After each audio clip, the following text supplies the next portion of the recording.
Kamu sudah saya ingatin, kita itu cuma bertiga. Kalau kamu selalu berpencar, selalu berjalan lebih cepat dari kita, kita akan terpecah nanti, susah saling memantau. Ternyata mukanya pucat sekali, pucat, tapi masih bentuk sosok manusia. Seorang pemuda yang cukup tampan, pucat sekali. Dia hanya diam, kemudian dia pergi, meninggalkan kita, seolah-olah ada isyarat.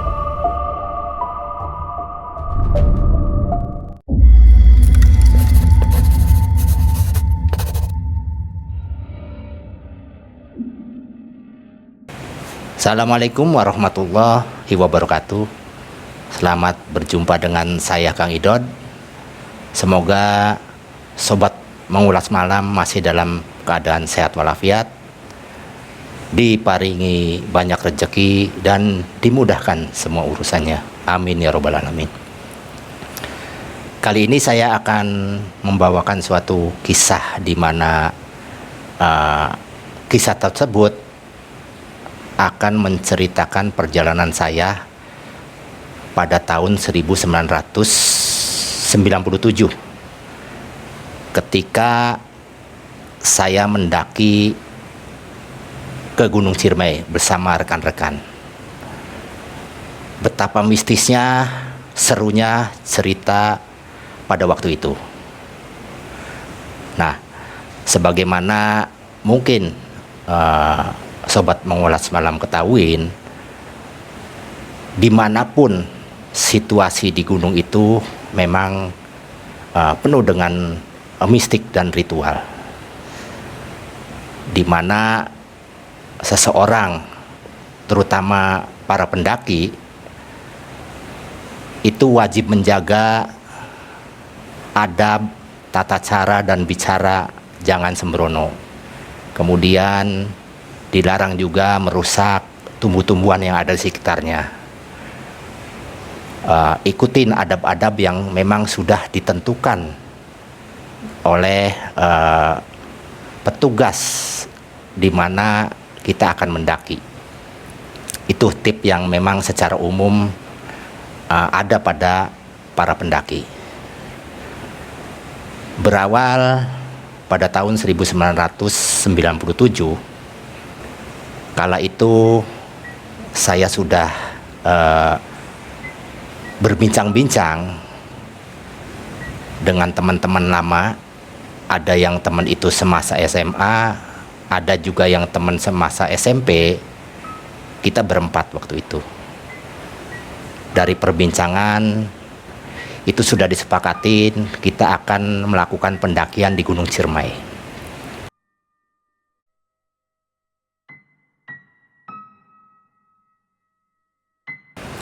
Dan bukan kali ini aja saya melakukan pendakian di Ciremai ini, sudah 4 kalinya. Jadi yang sekarang berarti kelima kalinya. Nah, demikian juga rekan-rekan yang lain. Jadi bukan orang awam lagi, karena di masa SMA juga kita semua sudah mendapat pelatihan di pecinta alam. Setelah kita sepakati dengan teman berempat saya itu, sebut saja namanya Hadi, Adi, dan Heri beserta saya. Jadi sudah sepakat 4 orang mau berangkat nih. Kami sudah mempersiapkan semua perlengkapannya, yang memang kebutuhan perlengkapan itu kita semua sudah paham bagaimana perlengkapan yang akan dibutuhkan pada saat kita pendakian. Nah, pada saat hari hanya si Adi itu ada halangan karena orang tuanya melarang.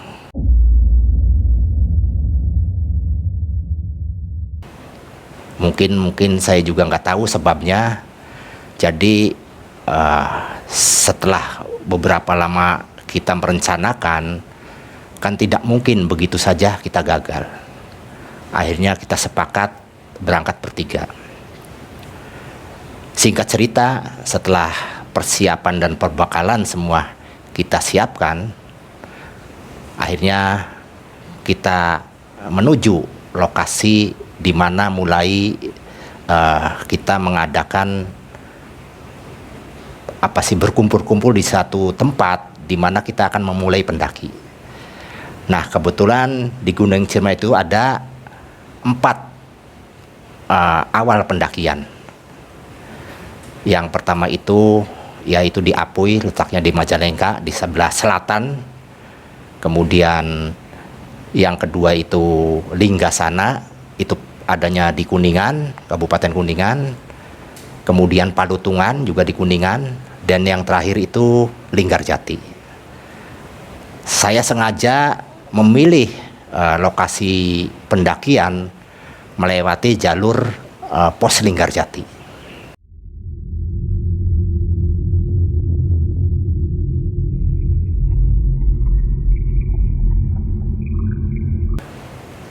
Sekitar pukul 1 siang,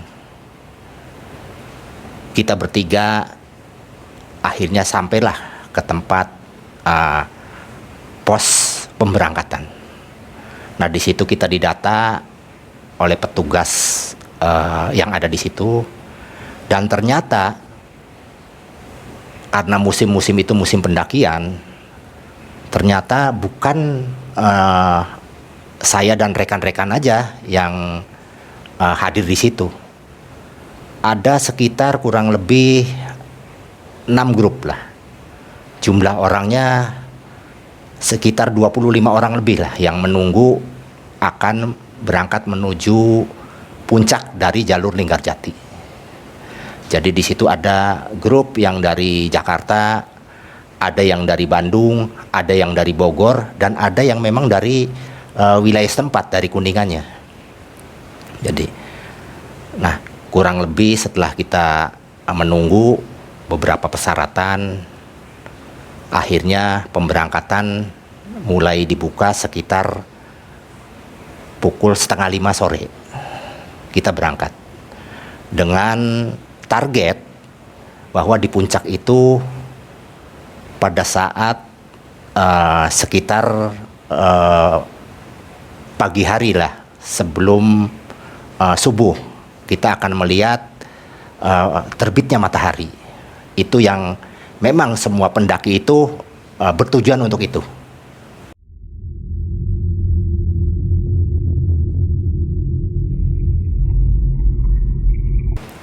Nah, awal pendakian dari beberapa kelompok ini, yang pertama yang saya lihat itu kelompok dari Jakarta, dia masuk kurang lebih 5 orang. Ada juga dari Bandung, totalnya mungkin lebih lah dari 20-an. Nah, kita sebetulnya awalnya kita berangkat itu bersama-sama. Memang cukup indah sekali pemandangan. Sambil kita berjalan, kemudian berkenalan dengan komunitas yang lainnya yang sama-sama berjuang untuk pendakian, kita sambil berbincang-bincang. Namun Hadi dan Heri sepertinya dia lupa. Dia selalu bergurau, bercanda yang layaknya seperti di rumah, padahal situasinya sudah berbeda. Beberapa kali saya ingatkan agar yang bersangkutan itu cobalah membawa adab, karena ini situasi di pegunungan ini, kita sebagai tamu hormatilah tuan rumah, walaupun memang seolah-olah tuan rumah itu tidak kelihatan, karena bagaimanapun situasi di gunung itu, dimanapun gunung itu banyak misteri. Jangan sampai tujuan kita yang awalnya mencapai puncak itu bangkar di tengah jalan. Kurang lebih kita berjalan bersama rombongan yang lain hampir 1 jam, sampailah kita di pos 3, yaitu di situ kita dihadapkan suatu pemandangan yang enak, indah sekali. yaitu hutan-hutan cemara. Semua pohon seperti itu semua. Dan saya kan udah terbiasa karena kelima kalinya saya mendakin di Ciremai ini. Dan situ di hutan cemara juga itu masih banyak orang yang berjualan. Walaupun kondisinya menjelang maghrib. Nah, disitulah beberapa kelompok istirahat sambil minum, sambil mungkin jajan yang ada dijajakan oleh pedagang-pedagang setempat. Jadi disitulah saya bertiga juga istirahat. Saya sendiri, Heri dan Hadi. Karena Adi yang tadinya mau ikut, itu akhirnya tidak ikut serta karena dilarang sama orang tuanya.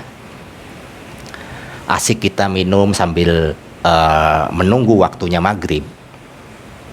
Dan alhamdulillah maghrib juga akhirnya datang. Kita mengadakan sholat bersama yang lain-lain, bersolat maghrib bersama.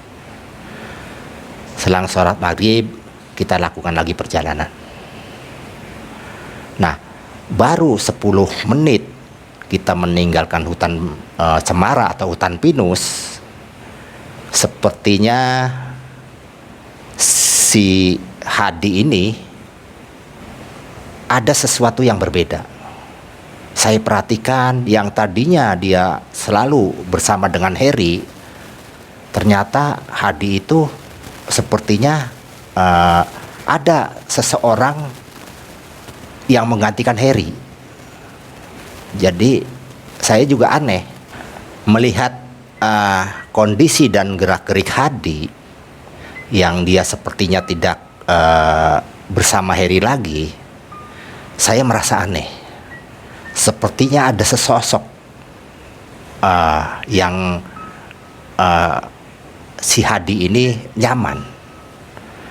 Awalnya saya tidak mengira, sepertinya mungkin pikir saya Hadi dan Heri itu ada gesekan. Ternyata setelah saya dekatin Heri, saya tanyakan kepada Heri, kenapa kamu nggak sama Hadi? Nggak tahu aja, dia sekarang aneh, pengennya menjauh sama saya aja, katanya. Akhirnya saya dekatin. Setelah dekatin, saya tanyakan, sudah deh kamu jangan berjalan sendiri. Kita bertiga tetaplah kita nyatu, biar kalau ada apa-apa bisa saling mantau. Adi hanya mengangguk. Namun setelah 5 menit kemudian, Hadi berjalan cepat sekali di depan. Sepertinya gerak-geriknya dia sedang berbincang-bincang dengan seseorang.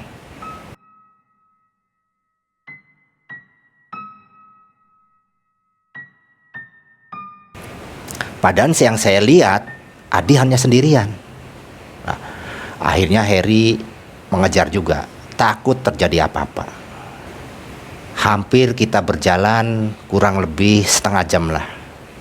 Nah, di situ malam sudah mulai gelap sekali. Alhamdulillah, sepertinya kondisi Hadi sudah membaik. Mungkin pikir saya, mungkin dia banyak pikiran, apa banyak halusinasi, apa bagaimanalah.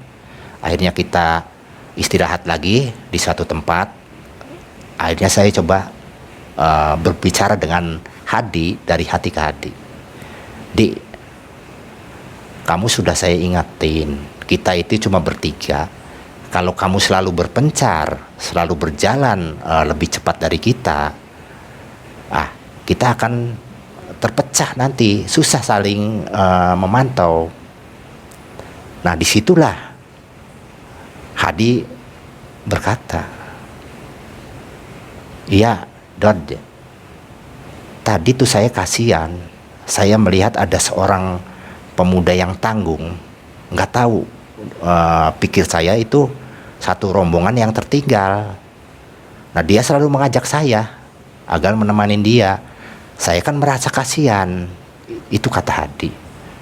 Heri hanya melongo, dan saya juga melongo, kaget, karena kenyataannya Hadi itu hanya sendirian. Akhirnya saya coba tepuk pundak Hadi. Sudah, kamu jangan terlalu banyak berhalusinasi. Mungkin kamu kurang berdoa karena di sini tempatnya berbeda dengan tempat yang ada di kampung kita. Ya sebetulnya yang kamu lihat tuh, saya sama Heri tuh tidak lihat. Hadi melongo. Betul kok, saya bahkan melihat dengan mata kepala saya sendiri aja. Seorang anak tanggung lah. Dia membawa rangsel, membawa pakai jaket coklat, bahkan dia menyebutkan namanya. Saya tambah terbengong-bengong, betapa yakinnya si Hadi ini dengan pikirannya, walaupun kita berdua tidak melihat. Akhirnya Heri menyadarkan, sudah sebetulnya itu halusinasi. Kita ini melihat kamu itu sendirian. Sudah, kamu berdoa sekarang. Mungkin karena merasa keyakinan Hadi itu dikuatkan oleh saya dan Heri, si Hadi merasa agak ragu. Akhirnya kita semua berdoalah. Sambil istirahat kita duduk, ayo kita berdoa bersama, minta keselamatan. Dan bukan itu aja, jaga tingkah dan perkataan kamu. Di sini adabnya harus dipakai.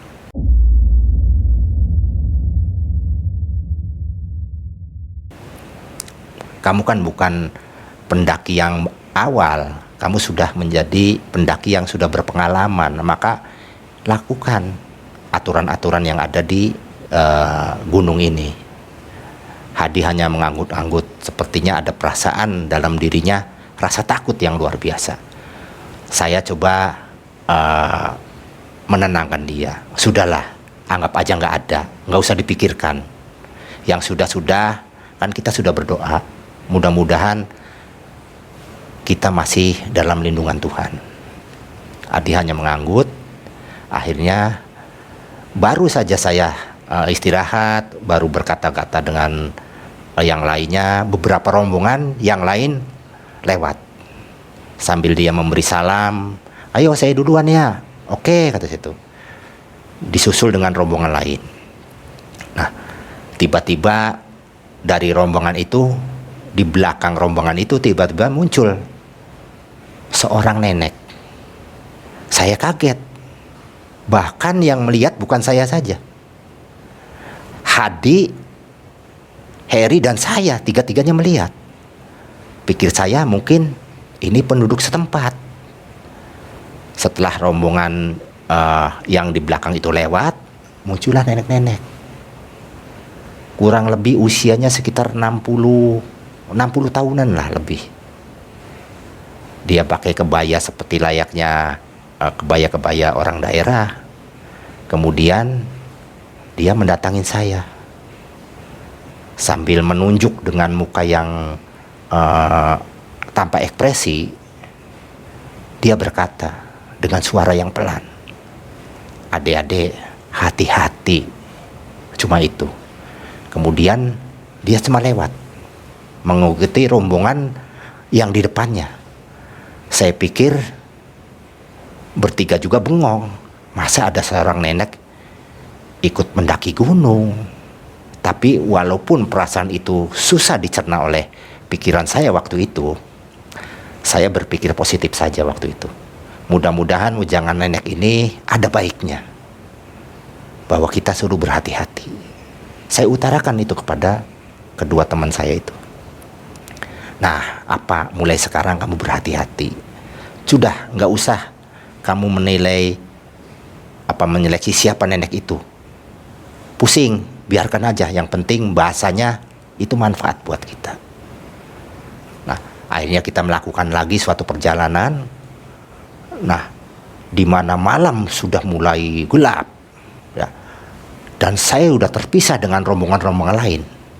Sudah, sepertinya saya dan teman-teman di area yang penuh dengan semak belukar itu hanya bertiga. Akhirnya kami naik sambil menyelusurin terjalnya jalan-jalan yang licin. Si Hadi terpleset, namun bisa ditarik sama Heri. Kami dengan susah payah, dengan perasaan kaki yang memang udah sangat letih sekali, berat. Namun semangat para pendaki itu memang sudah dipersiapkan karena jam terbangnya memang sudah ada. Akhirnya dari situlah kurang lebih dalam menyusuri pendakian itu sekitar pukul 11:30 sampailah saya dan teman-teman itu ke pos Batu Lingga.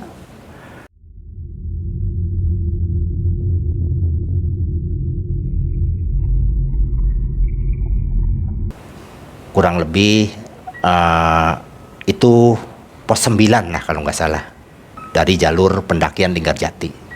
Kami beristirahat lagi di situ dan saya sempatkan itu sholat isya bersama walaupun memang agak terlambat. Tiba-tiba angin dan hujan turun dengan lebat. Wah, kami berlindung di suatu tempat yang memang di situ ada semacam pos. Namun yang anehnya rombongan yang demikian banyak dari awal kita berangkat itu sepertinya sudah tidak ada lagi. Pikir saya mungkin dia sudah jauh ke depan. Mungkin sebagian masih tertinggal di belakang. Karena saya tunggu, saya juga untuk mencari teman lagi biar kita beramai-ramai. Namun tidak kunjung datang. Nah, sedang asik-asiknya kita sedang istirahat, melepas lelah sesaat, kembali. Si Hadi itu dia mengoceh tidak karuan mulutnya. Kemudian tiba-tiba dia lari, meleset. Saya tergesa-gesa karena panik, takut terjadi apa-apa. Saya kejar bersama Heri.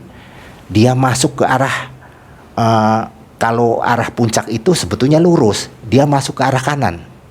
Ada semak-semak yang memang saya belum tahu alur itu. Saya kejar itu. Sepertinya dia mengejar sesuatu. Namun saya lihat tidak ada sosok yang dia kejar. Akhirnya kita masuk ngikutin Hadi bersama Heri, tergesa-gesa takut dia terperosok ke jurang. Nah, kurang lebih hampir 10 menit lah, karena kami berdua sebetulnya sudah sangat lelah sekali, tapi si Hadi ini seolah-olah tidak ada lelah. Dia lari kencang sekali, hampir tidak terkejar sama kita berdua. Tapi karena saya panik, saya paksakan diri. Akhirnya dengan bersusah payah saya bisa menjangkau kakinya si Hadi tersebut, tak tarik sama saya. Akhirnya kita jatuh bersama di semak-semak. Kemudian saya lihat mukanya seperti pucat, matanya Hadi seperti kosong. Langsung saya punya insting bahwa dia sudah terkena pengaruh makhluk halus yang ada di situ. Alhamdulillah, karena memang sedikit banyak saya mempunyai suatu bekal di pernapasan, maka coba saya sadarkan dia dengan energi saya. Kurang lebih 10 menit dia baru tersadar. Baru saya kasih minum. Nah, disitulah si Hadi baru saya tanyain apa sebenarnya yang terjadi. Hadi berkata, pemuda yang pernah dia jumpain pada awal di perjalanan di pos 3 itu ada di situ lagi katanya. Dan kasihan dia tersesat katanya. Makanya saya Uber. Dan kekuatan untuk mengejar si pemuda sosok tersebut itu luar biasa kekuatannya, daya tariknya oleh si Hadi ini sampai si Hadi ini tidak sanggup untuk menolak. Pikir dia, inilah pengaruh-pengaruh yang kuat sekali. Akhirnya saya sadarkan, beli air minum, dan dia suruh membaca sholawat sampai istighfar. Setelah sadar, ternyata apa yang terjadi? kita bertiga itu ternyata ada di suatu tempat yang saya tidak paham. Semuanya hutan belukar. Padahal menurut saya mengejar Adi itu kurang lebih sekitar 10 menit sampai 15 menit. Tapi sepertinya ini lokasi yang sudah sangat jauh dari titik awal di pos 9 tersebut. Karena paniknya, kita akan kembali lagi ke pos 9. Kita mencari jalan keluar. Ternyata sepertinya jalan yang mau keluar ke arah pos 9 di Batu Lingga itu, yang muaranya nanti akan ke puncak, itu tidak ditemukan.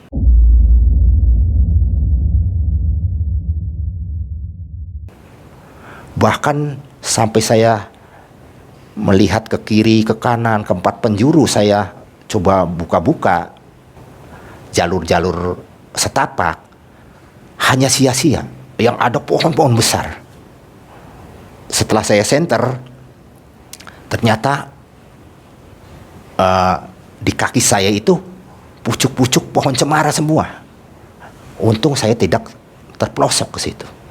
Saya keliling, kemudian kemana nih jalan kembali untuk keluar dari wilayah tersebut. Sampai saya puterin dengan baterai yang saya siapkan, ternyata sepertinya buntu. Semua dikelilingin oleh pucuk-pucuk pohon cemara. Sepertinya saya ada di suatu tempat yang sekelilingnya itu jurang semua. Padahal saya baru beberapa menit keluar dari situ. Karena panik, situasi sudah menjelang pukul 12, dingin sudah mulai merambah tubuh saya. Demikian juga tubuh teman-teman saya. Nah, di situ saya baru ingat bahwa orang yang terjebak di salah satu hutan, di suatu pegunungan, kalau dia berhenti, maka dingin itu akan menjalar. Bahkan lama-kelamaan oksigen itu berkurang. Nah, disitulah akan sangat fatal sekali. Jadi bagaimana caranya supaya tubuh itu hangat? Akhirnya saya semua jaket itu, pakaian yang ada saya pakai semua, hampir 3 rangkap. Ada baju, ada jaket pengaman lagi, semua dipakein semua. Karena dingin sudah mulai menggigil. Dan kita harus bergerak. Sedangkan beberapa rangsum itu sudah habis. Akhirnya kita bergerak untuk menghangatkan badan.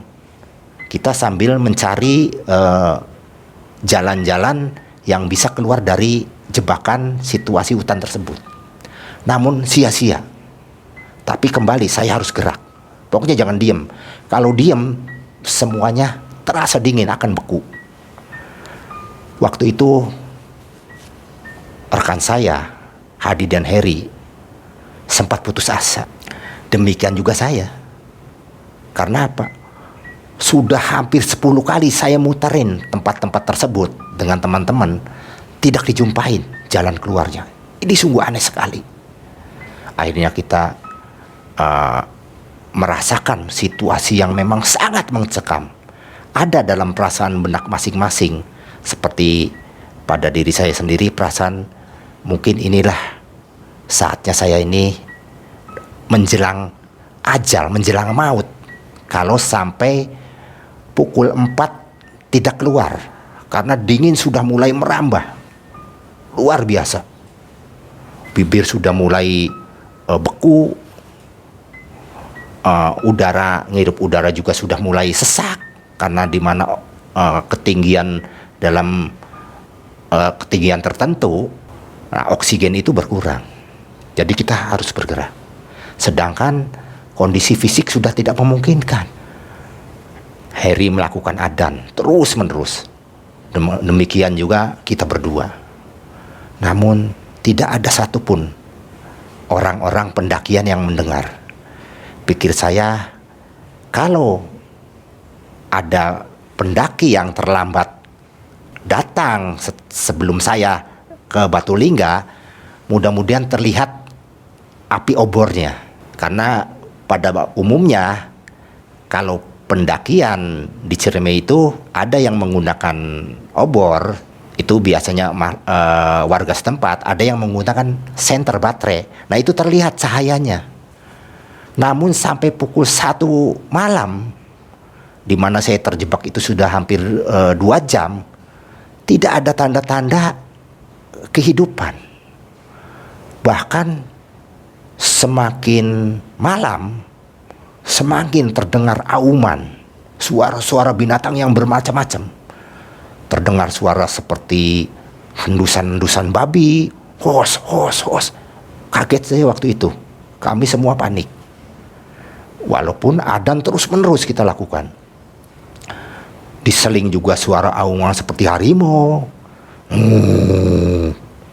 Kadang juga seperti suara-suara binatang melata, entah itu suara apalah, menambah kepanikan kita bertiga. Sambil kita menyelusurin sambil gerak dan tidak henti-hentinya, saya coba walaupun 10 kali itu gagal, saya coba lagi untuk mencari jalan-jalan keluar.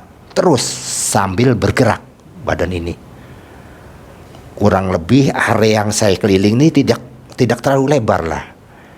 Sekitar mungkin ya 8 meter kali 8 meter. Nah disekelilingin oleh pucuk-pucuk cemara semua. Saya tidak paham ini posisi di mana.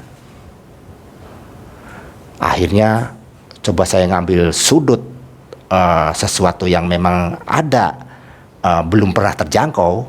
Saya masuk ke situ, ada semacam jalan setapak yang nggak terlalu panjang sih, kurang 5 meter.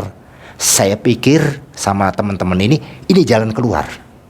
Mungkin berkat doa kita, berkat azan-azan yang kita lantunkan, sekitar jam 1.15 ditemukanlah suatu jalan setapak yang memang udah tertimbun oleh rindangnya pohon-pohonan.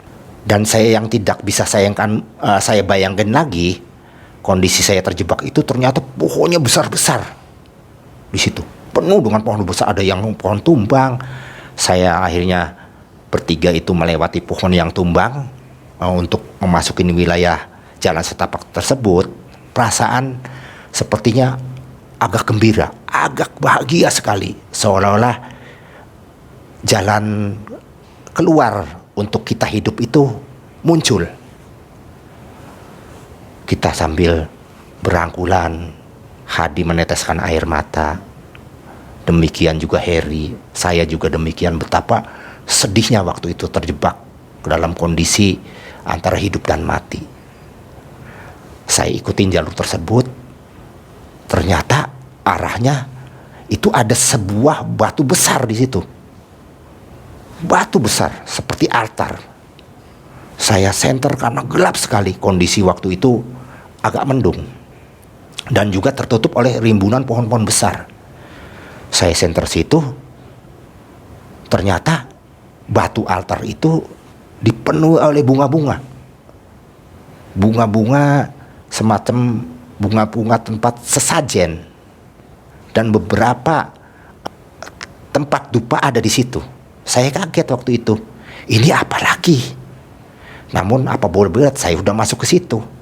Ternyata saya baru ingat bahwa di pos 9 ke arah yang lain, bukan ke arah puncak, itu ada tempat pesugihan.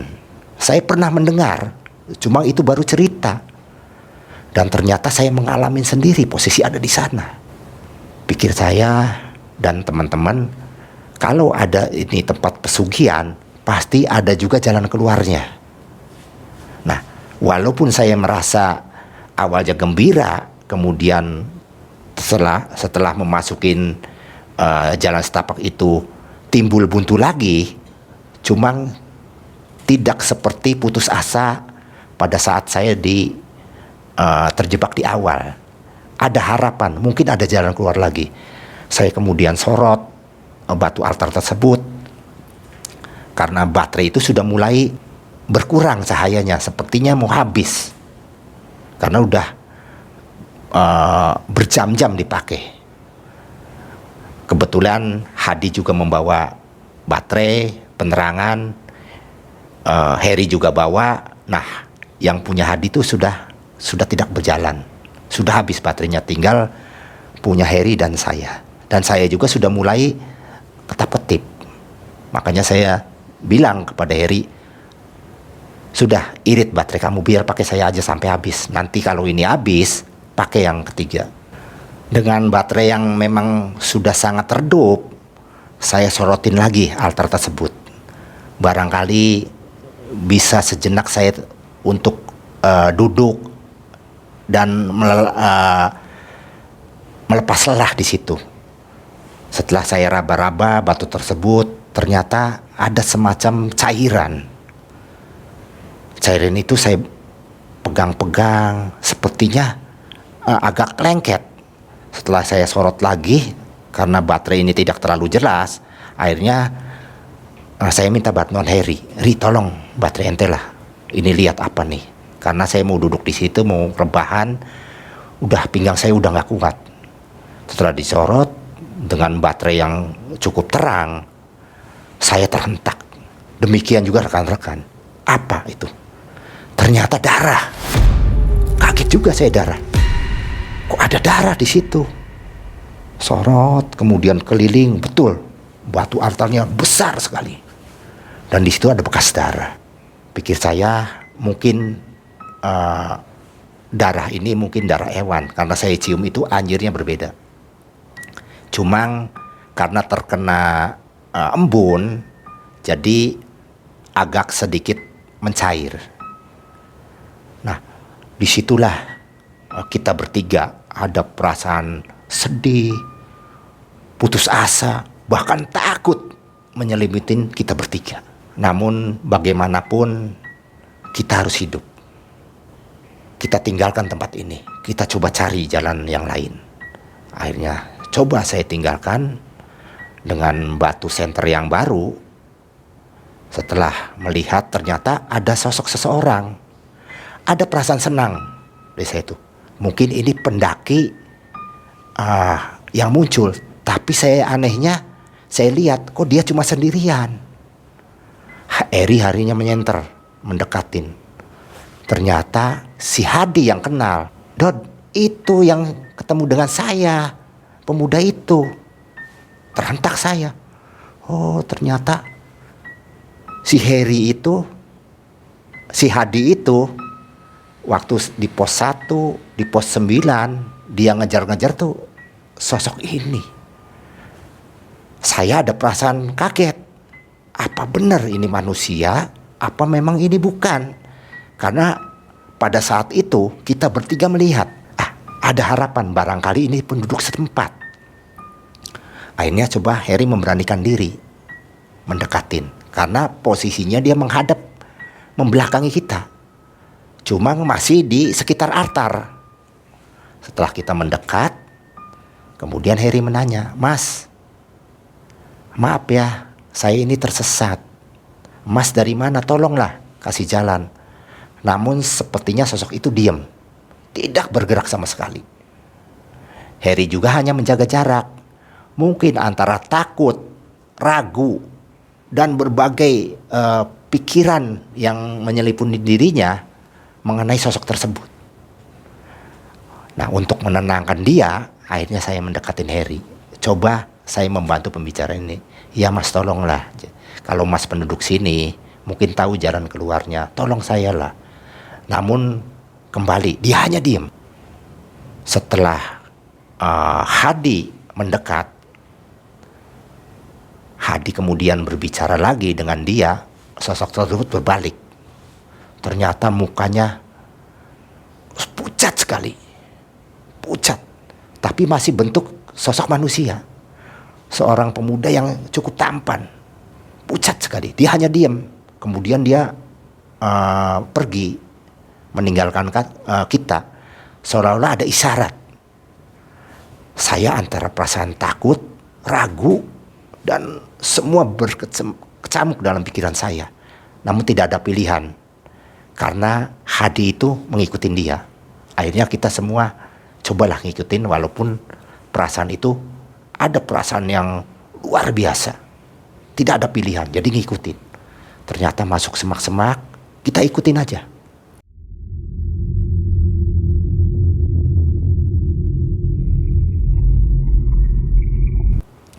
Kurang lebih berjalan sekitar 15 menit.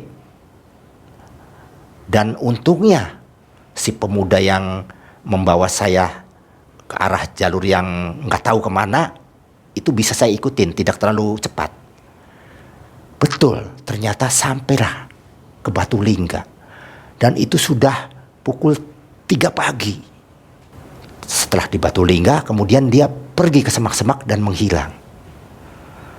Saya merasa sedih, terharu, senang, semuanya merasa terselamatkan. Awalnya dia yang membawa kita ke arah sana dengan mempengaruhi Hadi, dan dia juga yang mengeluarkan kita dari situasi yang mencekam tersebut. Setelah kita duduk lagi di pos 9 tersebut, saya akhirnya berdiskusi. Bagaimana nih? Ini udah lelah sekali. Percuma kita lakukan perjalanan ke puncak juga. Bagaimana kalau kita sudah turun aja lah? Mungkin saatnya kita itu sekarang sedang diperingatkan. Jadi akhirnya kita sepakat kita harus turun lagi dan tidak nyampe ke tujuan, yaitu di puncak Ciremai. Dan saat itu walaupun dengan kondisi berjalan yang sangat pelan sekali karena posisi sudah letih. Sekali-kali kita duduk kemudian berjalan karena posisinya terjal. Kalau kita dengan posisi yang sudah capek kemudian kita memaksakan diri, kita bisa terjatuh karena jalan juga licin. Jadi kita tidak tergesa-gesa untuk turun. Semampu kita, di mana kita 10 menit capek, kita istirahat. Terus saya lakuin. Karena kesempatan kita bertiga, kita sudah menyerah. Kita harus turun. Yang penting kita sudah selamat dan bersyukur. Akhirnya kita menurunin terus. Sampailah kemudian sekitar pukul 7 pagi, saya sudah sampai dalam kondisi yang sudah nggak keruan. Badan pakaian penuh lumpur, posisi tenaga sudah habis. Saya sampai di hutan pinus, di hutan cemara. Akhirnya saya istirahat di situ. Alhamdulillah banyak pedagang-pedagang setempat yang menjajakan makanan. Ada salah satu penduduk setempat yang mungkin melihat kita bertiga itu sebagai pendaki yang aneh, karena sebetulnya waktu fajar itu sudah ada di puncak, saya malah turun dan melihat kondisi saya yang sudah parah, kondisi fisik yang sudah sangat memprihatinkan. Dia mendekatin kita. Dek, Ade ada masalah ya. Saya lihat kondisinya seperti ini. Ade tersesat ya. Kita hanya mengangguk. Kadang-kadang saya untuk bicara aja sudah nggak kuat. Dan dia membikinkan 3 gelas teh hangat. Karena dia juga pedagang di situ. Sudah deh saya bikinkan. Ini nggak usah bayar. Silahkan diminum dulu. Istirahat dulu sejenak di sini. Kalau sudah pulih, silahkan turun ke Linggarjati. Saya merasa berterima kasih sekali ada perhatian orang-orang setempat.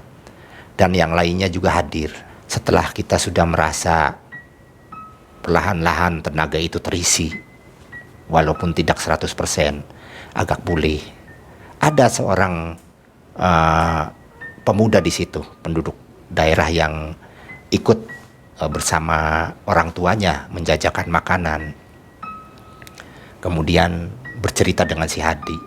Hadi berkata kepada pemuda tersebut, "Mas, saya itu aneh bertemu seorang pemuda.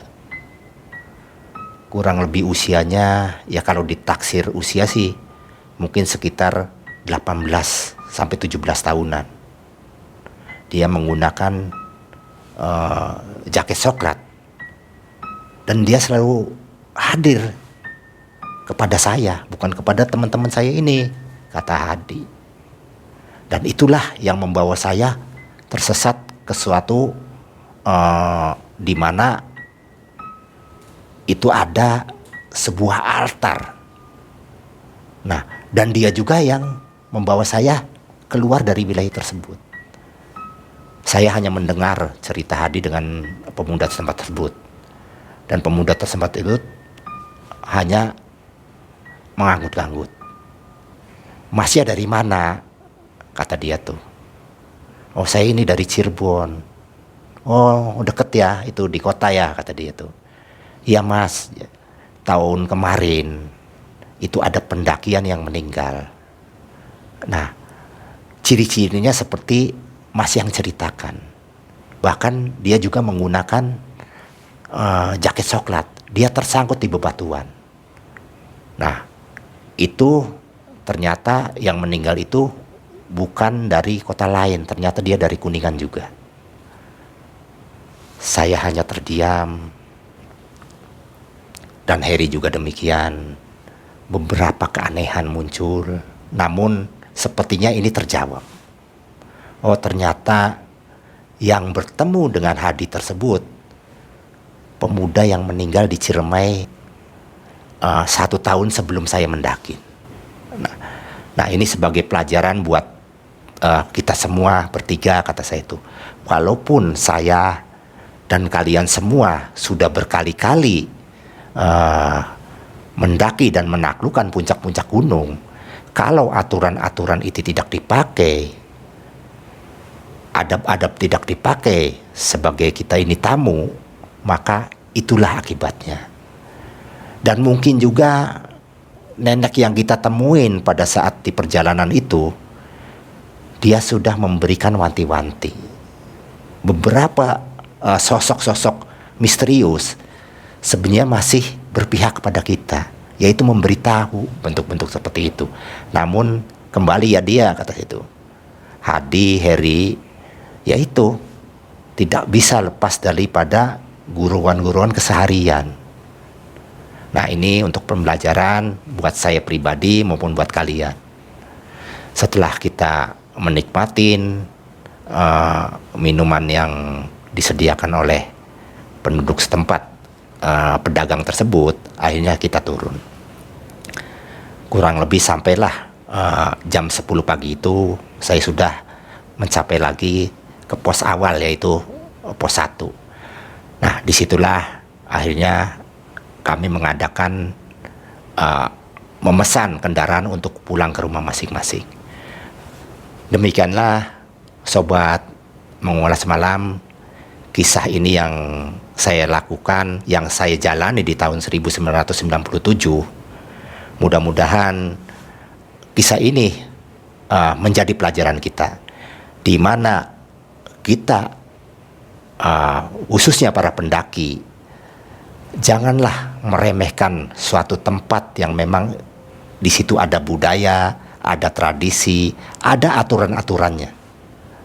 Hormatilah tempat-tempat tersebut, karena bagaimanapun kita itu sebagai tamu. Hormatilah tuan rumah. Walaupun secara logika kita menolak, tapi dampaknya juga ada di kita. Demikian kisah dari saya, mudah-mudahan bisa diambil pelajarannya.